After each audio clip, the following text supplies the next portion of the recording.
நம்முடைய தாய் தந்தையாக கடவுளாலும் நம் ஆண்டவரை கிறிஸ்துவினாலும் நம் அனைவருக்கும் அருளும் அமைதியும் உண்டாயிருப்பதாக. ஆமென். கண்களை மூடி ஆண்டவரை நோக்கி வேண்டிக் கொள்வோம். அனைத்து ஆசீர்வாதங்களுக்கும் ஊற்றும் காரணமாக இருந்த அன்பின் நல்ல ஆண்டவரே, உடைய அனைத்து மாட்சியையும் உடைய நிறைவான சாயத்தையும் தன்மையையும் எங்களுக்கு கொடுத்து எங்களை ஆசீர்வதித்திருக்கிறேன். அதிலே நாங்கள் குறைவுள்ளவர்களாக இருக்கும்போது உடைய மகனாக எங்கள் ஆண்டவர் இயேசு கிறிஸ்துவின் வழியாக எங்களை நீர் மீட்டெடுத்து மீண்டும் உங்களுடைய பிள்ளைகளாக இருக்கும்படிக்கு எங்களுடைய துணை செய்கிறேன். அதற்காக நன்றி செலுத்துகிறோம். இந்த அன்பின் மகத்துவத்தை நாங்கள் அதிகமாக சிந்திக்கும்படிக்கு இந்த நாளிலும் உடைய வார்த்தையின் வழியாக விலகிக் கொள்ள உடைய ஆவியானவர் வழியாக எங்கள் துணை செய்கிறார்கள். இயேசுவின் வழியை வேண்டுதல் செய்கிறோம் அன்பின் நல்ல கடவுளே. ஆமென். அனைவரும் வேண்டுதல்போம்.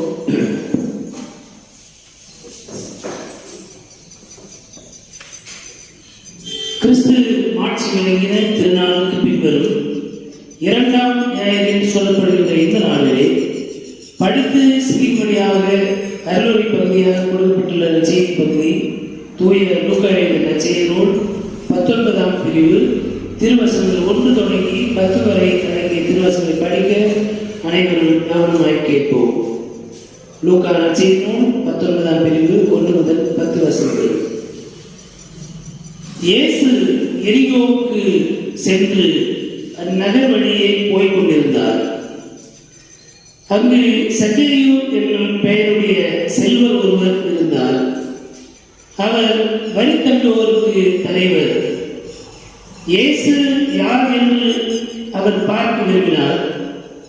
மக்கள் திரளாய் கூடியிருந்ததால் அவரை பார்க்க முடியவில்லை. ஏனெனில் சக்கேயு குட்டையாக இருந்தார். அவர் முன்னே ஓடிப்போய் அவரை பார்ப்பதற்காக ஒரு காட்டு அத்தி மரத்தில் ஏறிக்கொண்டார். இயேசு அவ்வழியேதான் வரவிருந்தார். இயேசு அந்த இடத்திற்கு வந்தவுடன் அண்ணாந்து பார்த்து அவரிடம், சக்கேயு, விரைவாய் இறங்கி வாரும், இன்று உமது வீட்டில் நான் தங்க வேண்டும் என்றார். அவர் விரைவாய் இறங்கி வந்து மகிழ்ச்சியோடு அவரை வரவேற்றார். இதை கண்ட யாவரும், பாவியிடம் தங்கப் போயிருக்கிறாரே இவர் என்று முணுமுணுத்தனர். சக்கேயு எழுந்து நின்று, ஆண்டவரே, என் உடைமைகளில் பாதியை ஏழைகளுக்கு கொடுத்து விடுகிறேன். எவர் மீதாவது பொய் குற்றம் சுமத்தி எதையாவது கவர்ந்திருந்தால் நான் அதை 4 மடங்காக திருப்பி கொடுத்து விடுகிறேன் என்று அவரிடம் கூறினார். இயேசு அவரை நோக்கி, இன்று இந்த வீட்டிற்கு மீட்பு உண்டாயிற்று. ஏனெனில் இவரும் ஆபிரகாமின் மகனே.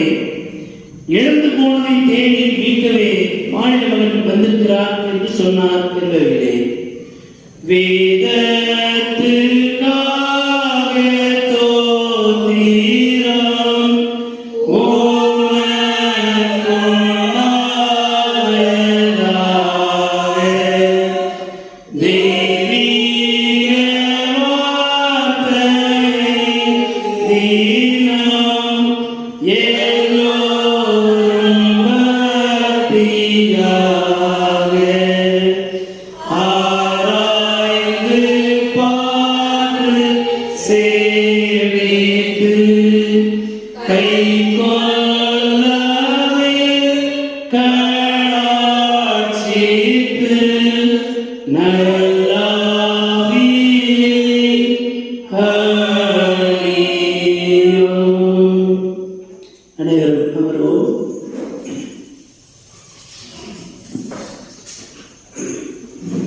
கிறிஸ்துவுக்குள் அன்பான பெற்றோர்களே, சகோதர சகோதரிகளே, அருமையான பிள்ளைகளே, உங்கள் அனைவரையும் ஆண்டவர் இயேசு கிறிஸ்துவின் திருப்பெயரால் வாழ்த்துகிறேன். கிறிஸ்து மாட்சி விளங்கின திருநாளுக்கு பின்வரும் 2ஆம் ஞாயிறு என்று சொல்லப்படுகின்ற இந்த நாளிலே கிறிஸ்துவின் மாட்சி எப்படி எல்லாம் விளங்குகிறது என்பதை நாம் புரிந்து கொள்ளுகின்ற ஒரு சிந்தனையோடு நாம் பார்க்கின்ற போதுதான் இந்த நாட்களுக்கான நற்செய்தி நாம் பெற்றுக்கொள்ள முடியும். ஒரு நற்செய்தி பகுதி அல்லது திருமறையின் ஒரு பகுதியை எந்த சூழலிலும் நாம் படிக்கலாம். அந்த சூழலுக்கு ஏற்ற விதத்திலே நாம் அதை பொருள் கொள்ளும் போதுதான் ஒரு புதிய அருளை நாம் பெற்றுக்கொள்ள முடியும். இதே பகுதியை திருத்துவ நாட்களிலே படிக்கிறோம் அல்லது மற்ற நிகழ்வுகளிலே படிக்கிறோம். கிறிஸ்து மாட்சி விளங்கின திருநாட்கள் என்பது கிறிஸ்துவனுடைய பிறப்புக்கும் ஆண்டவர் இயேசு சிலுவையினுடைய பாடு இறப்பு காலங்களுக்குள்ளே பிரவேசிக்கின்ற அந்த இடைப்பட்ட காலங்களே இருக்குது. அப்போ கிறிஸ்துவின் மாட்சி என்பதை முதலாவது எப்படி புரிந்து கொள்ள வேண்டுமானால், அங்கே மகிமையும் இருக்கும், துன்பமும் இருக்கும். துன்பத்தை அனுபவிக்காமல் மகிமையிலே பிரவேசிக்க முடியாது என்பது ஆண்டவர் இயேசுவுடைய வாழ்வின் வழியாக நமக்கு கொடுக்கப்படுகின்ற முதல் செய்தி. இந்த காலகட்டத்திலே, இந்த நாளிலே செகேயனுடைய வாழ்க்கையை குறித்து நாம் படிக்கின்ற இந்த வேளையிலே இந்த நாளினுடைய திருமறை பாடல்கள் எல்லாவற்றையும் நாம் கவனித்து பார்க்கின்ற போது மனிதர்களுடைய படைப்பு என்பதை நாம் படித்திருக்கிறோம். மனிதரை ஆண்டவர் தம்முடைய சாயலாக படைத்தார் என்பது ஒரு செய்தி. மற்ற படைப்புகள் அனைத்தையும் மனிதன் ஆண்டு கொள்ளவும் பாதுகாக்கவும் பராமரிக்க வேண்டிய பொறுப்பையும் மனிதனுக்கு அதிகாரமாக கொடுத்திருக்கிறார். பயன்படுத்திக் கொள்ள வேண்டும், பண்படுத்த வேண்டும், பாதுகாக்க வேண்டும் என்று வருகின்ற போது தலைமுறை தலைமுறையாக உருவாக்க வேண்டும். இப்போ பார்த்தீங்கன்னா இந்த வெஜிடேரியன் நான் வெஜிடேரியன் பிரச்சனை எல்லா காலத்திலையும் ஒரு பார்ப்பனிய சித்தாந்தமாக அது விதைக்கப்பட்டு கொண்டே தான் இருக்கிறது. அங்கே பார்த்தீங்கன்னாக்கா உயிரை கொள்ளாத. நீங்கள் மற்ற சமயத்திற்கும் கிறிஸ்தவத்துக்கு இருக்கிற வேறுபாடு என்னன்னா, படைப்புகளை மனிதனுக்காக படைத்திருக்கிறார். எல்லா உயிரினங்களுக்குமே இறப்பு என்பது ஒன்று இருக்கிறது. ஆண்டவரேசனுடைய வாழணும் சொல்லுகின்ற செய்தி என்ன அப்படின்னா, வாழ்கிறவருக்கு வாழும் போதும் இறந்து விட்டாலும் நாம் மற்றவருக்கு பயனுள்ளவர்களாக இருக்க வேண்டும் என்பதுதான் பொருள் நிறைந்த வாழ்வு. ஆண்டவரேசு நமக்காக தம்முடைய உடலையும் உதிரத்தையும் கொடுத்தார் என்று பார்க்கின்ற போது அவரோடு நாம் இணைக்கப்பட்டுள்ளோம். இப்போ எல்லா உயிர்களையும் மனிதர் ஆண்டு கொள்ள, இப்போ ஒரு உயிரினத்தை அதனுடைய வம்சத்தை அழிக்கக்கூடாது என்பதுதான் கடவுளுடைய எண்ணமே தவிர நீங்கள் எதையுமே சாப்பிடக்கூடாது அப்படின்னாக்கா இங்கே எல்லாமே பெருகிடும், வாழ்வதற்கு இடமே இருக்காது. கொசு இருக்குன்னா கொசு அதிகமாகிடுச்சுன்னா ஆகும், மனிதனால் வாழ முடியாது. அப்போ அதை அதை உண்டு வாழ்வதற்கு தும்பி என்ன பண்ணிடுறாரு, படிச்சிருக்காரு. இப்படி ஒவ்வொரு உயிரும் இன்னொரு உயிரை சார்ந்து வாழ்கின்ற வாழ்வு. அப்படி இருக்கின்ற போது மரணத்தை எல்லா நேரங்களிலும் வன்முறையாக புரிந்து கொள்ள முடியாது. என்ன அப்படின்னா, நான் வாழ்வதற்காக காரணமே இல்லாத ஒருத்தனை அடிப்பது, துன்புறுத்துவது, கொலை செய்வது போன்ற வேலையை செய்யக்கூடாது. ஒரு மாடு இருக்குது அப்படின்னாக்கா அந்த மாட்டின் இனத்தை உற்பத்தி செய்து கொண்டே இருக்க வேண்டும். ஏன்? அதுதான் உணவு. அப்போ அதை உணவாக எடுத்துக்கொள்ளும். அதே சமயத்தில் மாடு இனமே அழிந்து போகாதபடிக்கு அடுத்த தலைமுறைகளை உருவாக்கி கொண்டே இருக்க வேண்டும் என்பதுதான் படைப்பிலே ஆண்டவர் வைத்திருக்கின்ற செயல். இப்போ இங்கே எல்லா படைப்புகளையும் ஆண்டவர் கொடுத்து மனிதரை ஆண்டு கொள்ளும்படிக்கு கொடுத்திருக்கிறார். அப்போ படைப்புகளை மீட்டு உருவாக்க செய்த படைப்புகளை மீட்டு பாதுகாத்தல் என்பது ஒரு படைப்பை அப்படியே வைத்திருப்பதனால அது என்னைக்கு இருந்தாலும் அது இறந்து போகத்தான் போகுது. அதனால தான் முந்தின தலைமுறையிலே பார்த்தோன்னா இன்னைக்கு மாட்டை சாப்பிடாத பசுவதை என்று சொல்லி எல்லாம் பெரிய நியாயம் பேசுவாங்க. ஆனால் எல்லாருமே இங்கேருந்து மாட்டை என்ன பண்ணுறான், ஆப்பிரிக்கன் கண்ட்ரிஸ்க்கும் அரேபியன் கண்ட்ரிக்கு என்ன பண்ணுறான், எக்ஸ்போர்ட் பண்ணுறான். இன்னும் சொல்லணும்னா இங்கேயே அதை கரியாவே மாற்றி அதை பதப்படுத்தி ஃப்ளைட்டில் வச்சு என்ன பண்ணுறான், எக்ஸ்போர்ட் பண்ணுறான். பசுவதை செய்யக்கூடாது என்று சொல்லுகின்ற அதே கூட்டம் தான் மாடுகளை அதிகமாக கரிக்காகவே வளர்த்து அதை ஏற்றுமதி செய்து கொண்டிருக்கிறார். அப்போ மீட்பு என்பதை சரியாக புரிந்து கொள்ள வேண்டும். இப்போ மனிதரை ஆண்டவர் தனது சாயலை படைத்தார், படைப்புகளை பண்படுத்தி பாதுகாக்கும்படிக்கு ஒப்பு கொடுத்தார். மனித இனத்தை படைக்கின்ற போது நீங்கள் பல்கி பெருகி பூமி நிரப்புங்கள்.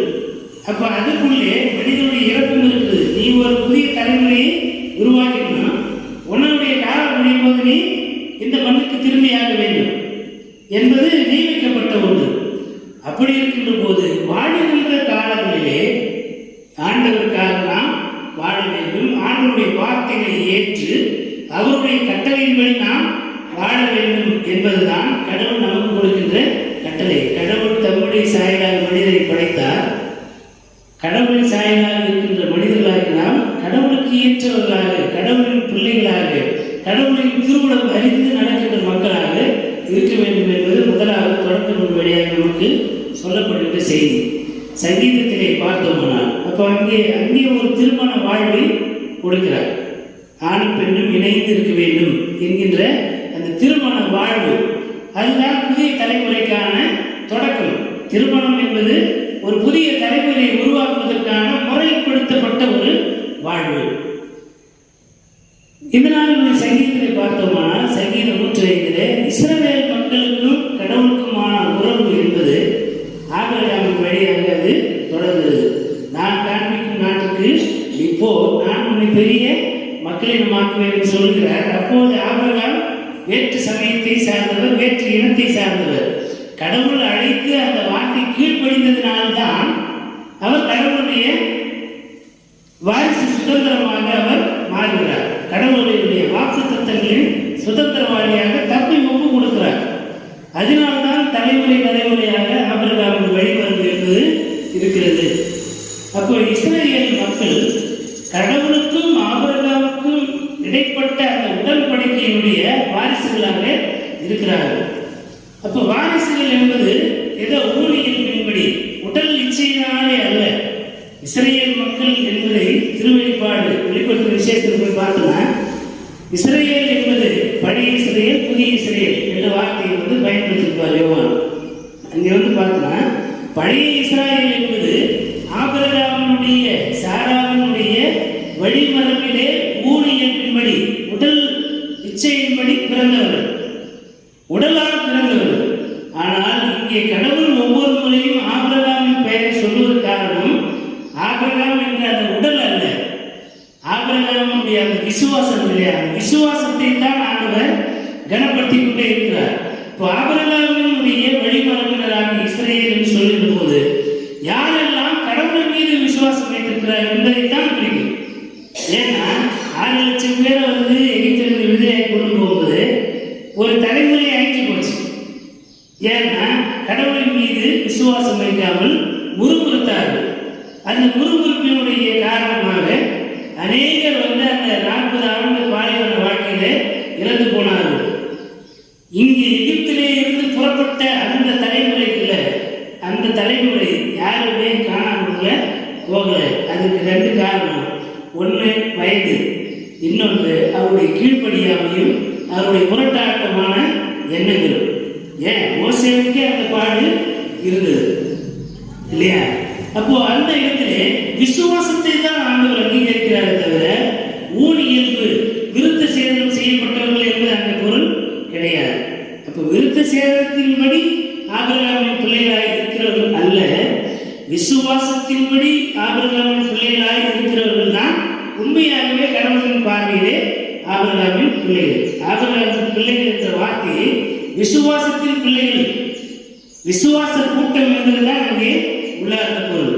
ஆகவே இஸ்ரவேல் மக்களுக்கு ஆண்டவர் சொல்வது கடவுளுடைய வார்த்தையின்படி நடக்க வேண்டும். உங்கள் தந்தையாகிய ஆபிரகாம் சாராவுக்கு இருந்த விசுவாசம் உங்களுக்கு இருக்க வேண்டும். என்னோடு கூடிய அந்த உடன்படிக்கையில நீங்கள் நீங்கள் உண்மை உள்ளவர்களாக நேர்மை உள்ளவர்களாக இருக்க வேண்டும். அப்போ திருமண வாழ்வில் இருக்கிற செய்தி என்ன? நீ வாசிக்கின்ற பேசிய திருமுகத்திலே கணவன் மனைவிக்கும் மனைவி கணவனுக்கும் லாயலா இருக்கணும். அந்த உறவிலே உடன்படிக்கையிலே உண்மை உள்ளவராக இருக்கணும். எப்படி இருக்கணும் அப்படின்னா கிறிஸ்து சபையிலே அன்பு கூறுவது போல கணவன் மனைவியிலும் மனைவி கணவனிலும் உண்மை உள்ளவராக இருக்க வேண்டும். அதை தான் பேட்ரியார்கல் என்கின்ற அந்த நிலையிலிருந்து வெளியே ஈக்குவாலிட்டி ஃபெமினின் பெர்ஸ்பெக்டிவ்ல சொல்லும் போது மனைவி கணவனுக்கு அடங்கி இருக்கணும்னு சொல்றீங்க, கணவன் எப்படி இருக்கணும்ன்றத சொல்றீங்களா அப்படின்னா பெரும்பாலும் சொல்றது கிடையாது. கணவன் எப்படி கிறிஸ்து சபையிலே அன்பு கூர்ந்து அதை மீட்டுக் கொள்ளும்படியாக தம்முடைய உயிரையே கொடுத்தார். தம்முடைய ரத்தத்தை எனக்காக என்ன பண்ணுகிறார்? சிந்திருக்கிறார். அப்போ ஒரு கணவன் தன் மனைவிக்காக ரத்தம் சிந்துவதற்கும் உண்மையுள்ளவனாய் இருப்பதற்கும் ஒப்பு கொடுக்கின்ற போதுதான் தன் மனைவி நேரத்தில் உத்தமத்தை எதிர்பார்க்க வேண்டும். நீ உன் மனைவிக்கு உத்தமனாக இல்லாத பட்சத்திலே உன் மனைவி மாத்திரம் உனக்கு உத்தமையா இருக்கணும்னு சொல்லுவது உத்தமையா இருக்க போறாங்க, அது வேற. ஆனா நீ எதிர்பார்க்கின்ற போது நீ உத்தமனாக இருக்க வேண்டும். அப்ப அதனுடைய பொருள் என்ன? கற்பு என்பதனுடைய பொருள் என்னன்னா, கற்பு என்பது ஆணுக்கும் பெண்ணுக்கும் உடல் சார்ந்த ஒன்று கிடையாது. உடன்படிக்கையிலே உண்மையா இருக்கணும். faithful in the covenant. அதுதான் வார்த்தையிலே உண்மை உள்ளவராக இருக்கணும். கடவுள் ஒரு வார்த்தையை கொடுத்துட்டார். கணவன் மனைவிக்கு உண்மையா இருக்கணும், மனைவி கணவனுக்கு உண்மையா இருக்கணும். ஏன்னா கிறிஸ்து சபையிலே அன்பு கூர்ந்து அதற்காக தம்முடைய உயிரை கொடுத்தார். அப்படி கணவன் மனைவிக்காக உயிரையும் கொடுக்கத்தக்கதான உண்மை உள்ளவனாக இருக்க வேண்டும் என்பதை திருமணத்திற்கு என்று சொல்லுகிறார். இப்போ திருச்சபையும் கிறிஸ்துவுக்கு உண்மையாக இருக்கணும். இப்போ கடவுளுக்கும் திருச்சபைக்குமான உறவு கிறிஸ்துவை அடித்தளமாக கொண்டது. கிறிஸ்துவே திருச்சபையுடைய மணவாளனாக இருக்கிறார். ஆக இஸ்ரேல் கடவுளோடு கொண்டிருக்கின்ற உடன்படிக்கை, ஒட்டுமொத்த மனுக்குலமும் கடவுளோடு கொண்டிருக்கின்ற உடன்படிக்கை என்பது திருமண வாழ்வை போன்றது. ஒருவருக்கு ஒருவர் உண்மையாயிருந்து ஒருவரை ஒருவர் நேசித்து உடன்படிக்கை உறவிலே உண்மையாயிருக்க வேண்டும் என்ற செய்தியை தான் சொல்கிறார். இந்த புரிதலோடு இந்த நாளுடைய நற்செய்தி பகுதியை நாம் சிந்தித்து பார்த்தோம்னால், faithful to Christ, ஆண்டவர் இயேசு ஒவ்வொரு தனி நபருக்கும் மணவாளனாக இருக்கிறார், சபைக்கு மணவாளனாக இருக்கிறார். அதிலே விசுவாசியாக இருக்கின்ற எனக்கு ஆண்டவர் மணவாளனாக இருக்கிறார். அவர்தான் எனக்கான தலைவர், அவர்தான் என்னை மீட்கின்றவர், அவர் எனக்காக ரத்தம் சிந்தி இருக்கிறார். ஆகவே நான் அவருக்கு லாயலாக, நேர்மையானவனாக, உண்மையுள்ளவனாக இருக்க வேண்டும் என்பதைத்தான் இந்த நாளின் வார்த்தைகள் வழியாக ஆண்டவர் நமக்கு உணர்த்துகின்றார். சகேயு வரி வசூலிக்கின்ற ஒரு மனிதனாக இருந்தார். இயேசு எப்படிப்பட்டவரோ என்பதை அறிந்து கொள்ள விரும்பினார். அப்போ அவனுக்குள்ளே எனக்கு ஒரு மீட்பர் வேண்டும் என்ற தேடல் சகேயுக்குள்ளே இருந்தது. ரெண்டு மனிதர்கள், வரி தள்ளுகின்ற மனிதர்கள், ரெண்டு பேர் பைபிள் எழுதியிருக்கோம். ஒன்று லேவி. லேவி தான் பின்னாட்களிலே மத்தேயு என்ற சீடனாக இருந்தார் என்று சொல்லப்படுகிறது. இப்போ லேவி சுங்க வசூலிக்கிற இடத்திலே பணியாளராக இருக்கிறார். லேவிக்கும் சகேயுக்கும் இருக்கிற வித்தியாசம் தானே, Levi one among the tax collector, வரி வசூலிக்கிறவர்களிலே ஒருவர் லேவி. ஆனால் சகே எப்படி இல்லை, இன்கம் டேக்ஸ் ஆஃபீஸிலே சுப்பீரியர் ஆஃபீஸர், சிஏஜி சொல்றாங்க இல்லையா, சிஏஜியுடைய தலைமை அதிகாரி சொல்றோம் இல்லையா, அப்படிப்பட்ட ஒரு நபர் தான் சகே. அப்போ 10-1 இருக்கிறவனுடைய மீட்பு என்பது வேறு. ஆனால் ஒரு அமைப்புக்கு தலைவராக இருக்கிறவன் ரொம்ப முக்கியமானது. ஏன்னா 1,76,000 கோடி ஆராசா எடுத்துட்டாரு சொன்ன அந்த ராய் என்று சொல்லப்படுகிற அந்த அதிகாரி அன்றைக்கு இருந்த சிஎஸ்சியுடைய தலைவர். அவன் கொடுத்த தப்பான அறிக்கையினால்தான் ராய் அன்னைக்கு இருந்த அந்த தொலைத்தொடர்பு அமைச்சர் ஆராசாவும் கனிமொழியும் சிறைக்கு அனுப்பப்பட்டார்.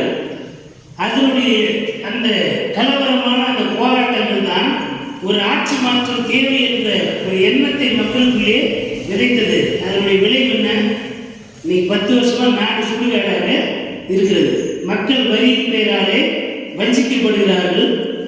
இன்னொரு பக்கம் மத வெறியாட்டங்கள், சாதி வெறியாட்டங்கள், பெண்களுக்கு எதிரான பாலியல் வன்கொடுமைகள் என இத்தனை காரணங்களுக்கும் அடிப்படை காரணம் என்னன்னா, தொலைத்தொடர்பு துறையிலே 1,76,000 கோடியை எடுத்துட்டாங்க. ஆனால் ஏலம் விட்டதிலே ஒரு பிரச்சனை. அதை மிகைப்படுத்தி ஒரு அதிகாரி, உயர் அதிகாரி, துறையினுடைய முதல் அதிகாரி சொன்ன அந்த தவறான அறிக்கை, அதுதான் இன்னைக்கு நாட்டிலே மிகப்பெரிய பிரச்சனை. ஒரு மக்கள் விரோத ஆட்சி உருவாவதற்கு மாற்ற வேண்டும் என்ற எண்ணம் உண்டானது. இன்னைக்கு மக்கள் 10 வருஷமா என்ன பண்றாங்க? அவதிப்படுகிறார்கள். இன்னைக்கு ஒரு சிஐசி அதிகாரி என்ன பண்ணுகிறார்?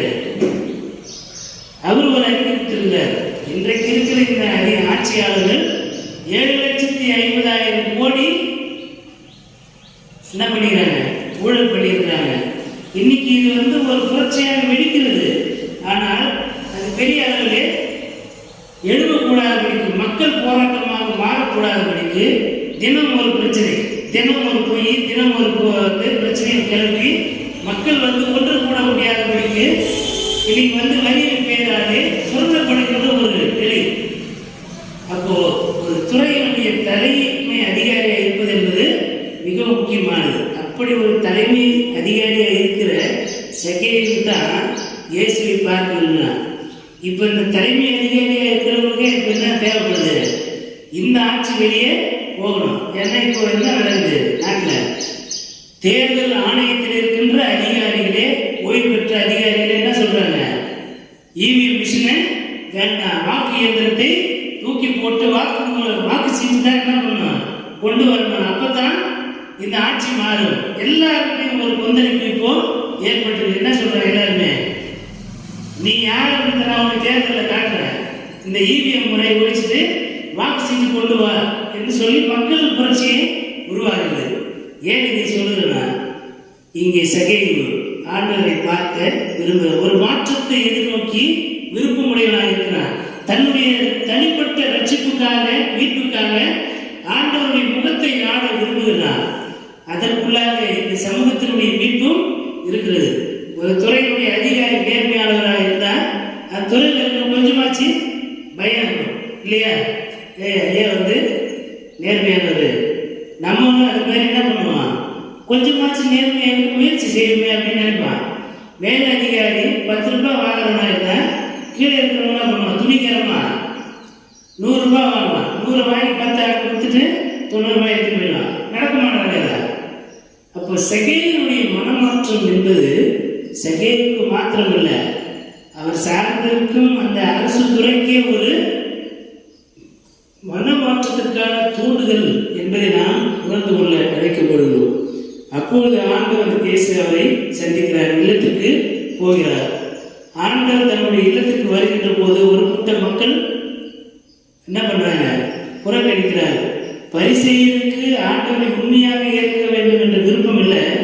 சீமோன் வீட்டுக்கு போனா அங்கே வீட்டு விருந்தினராக இருந்தவன் ஏற்றுக்கொள்கிறார். அங்கே ஒரு பெண் பரிமள தைலம் பூசியது அவனுக்கு பிடிக்கல. இங்க பார்த்தோன்னா இங்கே சகேயுடைய வீட்டுக்கு போறது பிடிக்கல. அப்போ ஒருவன் மனம் திரும்புவதும் ஒரு நேர்மைக்கு நேராக வருவதும் விரும்பாத ஒரு சமூகத்தில் தான் நாம் வாழ்ந்து கொண்டிருக்கிறோம். நாம் நேர்மையானவர்களாக இருந்தால் இந்த உலகம் நம்மை பகைக்கும். ஆனாலும் ஆண்டவரை முன்னிட்டு நாம் மனமாற்றத்திற்கு நேராக நம்மை நாம் ஒப்பு கொடுக்கின்ற மக்களாக இருக்க வேண்டும். இப்போ கிறிஸ்துவுடனான அந்த உறவை ஏற்படுத்திக் கொள்வதற்கு ஒரு தேடல் சகைக்குள்ளே இருந்தது. அந்த தேடல் சகைக்குள்ளே இருந்ததினாலே ஆண்டவர் சகையை தேடி அவருடைய இல்லத்திற்கு வந்தார். வந்ததனுடைய விளைவு, ஆண்டவர் தன்னுடைய இல்லத்திலே தங்கின உடனே சகைக்குள்ளே இருந்து அவருடைய எண்ணம், அவருடைய எதிர்கால திட்டம், ஒருவேளை அதை நம்ம ரொம்ப கூர்ந்து கவனித்து பார்த்தோம்னா லேவியின் அளவுக்கு இது முழுமையான மனமாற்றமா இருக்காது. நீங்க கவனிச்சு பார்த்தீங்கன்னா லேவியை பார்த்தாங்க என்ன சொல்றாரு, நீ செய்கிற வேலையை அப்படியே விட்டுட்டு எனக்கு பின்னால் வாங்க. இவன் கொஞ்சம் சுதாரிப்பாக தான் இருக்கிறான். நம்ம கொஞ்ச நேரம் அமைதியாக இருந்தோம்னா ஒரு மொத்தத்தையும் விட்டுட்டு வருஷமா என்ன பண்ணுறது இல்லை. பல நேரத்தில் நம்ம ரொம்ப நேர்மையாக காமெண்ட் என்ன பண்ணலாம், கடவுள் நமக்கு ஒரு பணியை கொடுக்கறதுக்குனா நம்மளே சில பொருத்தனையை பண்ணி அதை கடவுளை ஆஃப் பண்ணிடும் இல்லையா? அந்த மாதிரி சகைவு டக்குன்னு என்ன பண்ணுறாரு, அது ஒரு மனமாற்றம் தான். ஆனால் அந்த முழுமையான மனமாற்றம் என்பதிலே ஒரு குறை இருக்கிறது, அது பிரச்சனை இல்லை. ஆனால் இயேசு வந்த உடனே அவன் தன்னுடைய கடந்த கால வாழ்க்கையை புறத்தள்ளி ஒரு புதிய வாழ்வுக்கான தொடக்கத்தை அவன் வாயினாலே அறிக்கை செய்கிறான். என்ன சொல்றார், ஆண்டவரே ஏழைகள் மீது நான் இந்த நாளிலிருந்து அன்பு செலுத்த தொடங்குறேன். இதுவரைக்கும் நான் செல்வந்தன் ஆயிருந்தேன், எனக்கு ஏழைகளை குறித்த கரிசனை இல்லவே இல்லை. எனக்கு கிடைக்கிறத வச்சு நான் மேலும் மேலும் செல்வந்தனாக சுகபோகமாக வாழணும்னு நினைச்சதே தவிர இதுவரைக்கும் ஏழைகளை குறித்த அக்கறை எனக்கு இருந்ததில்லை. நான் வரையா டாக்ஸ் கட்டு என்று அந்த நிலையில் தான் இருந்தேன். இப்போ நான் என் வீட்டுக்கு நான் பாவி என்று தெரிந்து என் வீட்டுக்குள்ளே வந்ததுனாலே இனியும் நான் பாவியாகவே இருப்பதை விரும்பலை. கொஞ்சம் உங்களுடைய திருமணத்தின்படி நான் என்ன பண்ணுறேன், மாற்றிக்கொள்கிறேன் என்று சொல்லி ஆண்டவரத்தில் ஒப்பு கொடுத்து என் செல்வத்தின் பாதி நான் என்ன பண்ணுறேன், ஏழைக்கு கொடுத்துறேன் சார். அது ஷேரிங் த வெல்த். அதை தாண்டி இன்னொரு வார்த்தை சொல்ல பாருங்க, யாரிடமாவது நான் அநியாயமாக வாங்கினதுன்னா அது நாளத்தினைய திருப்பி கொடுத்துறேன். அங்கே தான் இன்னொரு லெவல் ஆஃப் ரெபர்டன்ஸ் இருக்குது. ஏழைக்கு பாதியை கொடுத்துறன்றதை விட யாரிடமாவது நான் அநியாயமாக வாங்கினதுண்டானால் அதையும் நான் நாளத்தினைய திருப்பி கொடுத்துறேன் போது, அப்போ தன்னுடைய செல்வத்தை துறப்பதற்கு, செல்வத்தை பகிர்வதற்கு மாத்திரமல்ல, செல்வத்தை துறப்பதற்கான ஆயத்த நிலை செகேயுடைய உள்ளத்திலே இருந்தது. ஆண்டவர் இயேசு நம்மை நாடி வருகின்ற போது நம்முடைய மனமாற்றம் என்பது ஆண்டவரை மகிமைப்படுத்தும். அல்லேலூயா. இழந்து போனதை தேடவும் மீட்கவுமே மாநிலமகன் வந்திருக்கிறார். நான் மனம் திரும்புகின்ற போது பரலோகத்திலே கடவுளுக்கு மகிமை உண்டாகிறது. ஆண்டவர் பூரிப்படைகிறார். எனவே என்னுடைய கடந்த கால பாவங்கள், கடந்த கால மீறல்களை அகற்றி நான் ஆண்டவத்தில் என்னை நான் ஒப்பு கொடுக்கிறேன். இன்றைக்கு நீதி உள்ள தலைமைகள் தேவையாக இருக்கிறது. அநீதிக்கு நேராக, சுரண்டலுக்கு நேராக திருச்சபையும் சரி சமூகமும் ஒரு சுரண்டல் நிலையை உள்வாங்கி இருக்கிறது. இப்போ நான் சொல்லுகின்ற வார்த்தைகள், என்னுடைய வாக்குறுதிகள், என்னுடைய உடனிருப்புகள் அநீதியான தலைவர்களை ஏற்படுத்தி இந்த சபையும் சமூகத்தையும் சீரழிக்குமானால் இன்றைக்கு எனக்கு ஒரு மனமாற்றம் தேவை. நான் ஆண்டவருக்கு என்ன ஒப்பு கொடு, நான் செய்த தவறான அறிக்கை, நான் கொடுத்த தவறான வாக்குறுதி, என்னுடைய தனிப்பட்ட சுயநலம், என்னுடைய ப்ரமோஷனுக்காக, என்னுடைய குடும்பத்தின் தேவைக்காக ஒரு தவறான நபரை நான் தேர்ந்தெடுத்திருப்பேன். ஆனால் அதற்காக நான் இன்றைக்கு மனம் வருகிறேன். நான் உங்களுடைய திருமணத்திற்கு என்னை ஒப்பு கொடுக்கிறேன். ஒரு நீதி உள்ள ஆளுகையை இந்த சமூகத்தில் கொடுப்பதற்கு ஆண்டவரே என்னை நான் ஒப்பு கொடுக்கிறேன். என்னுடைய அதிகாரத்தை பயன்படுத்தி தவறான வாக்குறுதிகள், தவறான முன்மொழிவுகளை நான் செய்திருப்பேன். ஆனால் அதெல்லாம் என்ன பண்ணுவேன், மன்னிங்க. எனக்குள் இருக்கிற பழைய ஆளுமையை அகற்றி எனக்குள்ளே ஒரு புதிய ஆளுமையை தந்திருக்கிறோம். உமக்கு உகந்ததாக வாழ்வதற்கு உம்முடைய ஆவியின் வரலாறு என்னை நிரப்பும் என்று சொல்லி நம்மை நாம் ஆண்டவரத்தில் ஒப்பு கொடுப்போம். அப்பொழுது திருச்சபையும் இந்த சமூகமும் ஒரு புது இலக்கை நோக்கி புதிய வாழ்வுக்கு நேராக வழிநடத்தப்படும். கடவுள் அதிலே மகிமை அடைய வேண்டும். மனிதரை தங்களை தாங்களே மகிமைப்படுத்திக் கொள்ளுகின்ற மனிதர்களை அல்ல, கடவுளை மகிமைப்படுத்துகின்ற மனிதர்களை நாம் இந்த காலங்களிலே உருவாக்க வேண்டிய பொறுப்பு நமக்கு இருக்கிறது. இன்னைக்கு எல்லா இடத்திலும் மதத்தின் பெயராலே வன்முறைகளும் கடவுளும் நிறைந்திருக்கின்ற சூழலிலே சமாதானத்தை உண்டு பண்ணுகின்ற, நீதியை நிலைநாட்டுகின்ற, அனைவரையும் உள்ளடக்குகின்ற ஒரு ஆளுமை தலைமைகளாய் வருவதற்கு நம்மை நாம் ஆண்டவரத்தில் ஒப்பு கொடுப்போம். இந்த தேசம் வாழ்வு பெற வேண்டும். அதற்கு என்னுடைய மனமாற்றம் தேவையாக இருக்கிறது என்பதை உணர்ந்து ஆண்டவரத்தில் ஒப்பு கொடுப்போம். இந்த தேசம் மீண்டுமாக கடவுளோடு இணைக்கப்பட வேண்டும். இது புது வாழ்வுக்கு நேராக நடத்தப்பட வேண்டும்.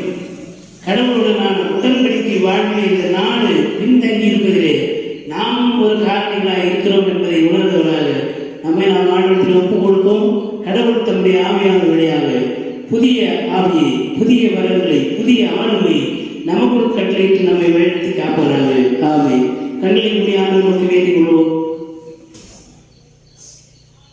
துதிகளின் மத்தியில் வாசம் செய்கின்ற எங்கள் தூயாதி தூயவரே, அன்பின் நல்ல கடவுளே, இந்த மனமகிழ்ச்சியான புதிய வாரத்துக்காக நன்றி செலுத்துகிறோம். இதனாலும் ஆணையத்தில் வந்து உண்மை தோல்ந்து கொள்ள ஆண்டவர் எங்களுக்கு பாராட்டின தயவுக்காக இறக்கிறதுக்காக நன்றி செலுத்துகிறோம்.